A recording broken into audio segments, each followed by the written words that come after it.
विधान परिषद निकाल लागलेला 11 ठिकाणी महायुतीचे लोकशाही गुंडाळून ठेवलेली आहे, घोडेबाजार सुरू आहे, जिसके हात में दंडा उसकी भैंस असं म्हणत असताना संविधानाला बाजूला सारलं जात आहे।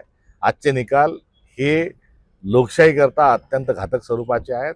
मोठ्या प्रमाणावर घोडेबाजार जो झाला त्यातून आलेला हा निकाल आहे आणि हा निकाल लोकशाही गुंडाळून ठेवण्याच्या अनुषंगानं आणि one party one nation one party याकडे असणारी ही वाटचाल आहे। आगामी काळात माध्यमांमध्ये देखील वन नेशन वन चॅनल असं झालं तर आश्चर्य वाटून घ्यायला नको। जे 6 खासदार ऑपरेशन टायगर झाले त्यांचं असं म्हणणं आहे की विकासासाठी ते तिकडे गेले। मोदींच्या विरोधात या 6 लोकांना नागरिकांनी मतदान केलं आणि भाजप नको मोदी नको हे सांगत असताना सत्तेवर बसलेले लोक आता सत्ता हा परवलीचा शब्द बनून चाललाय। म्हणजे विचारांना महत्त्व नाही, लोकशाहीला महत्त्व नाही आणि केवळ पैसा हेच आता ब्रीदवाक्य झालंय। हे आपल्या मोठ्या परंपरेसाठी अत्यंत घातक आहे।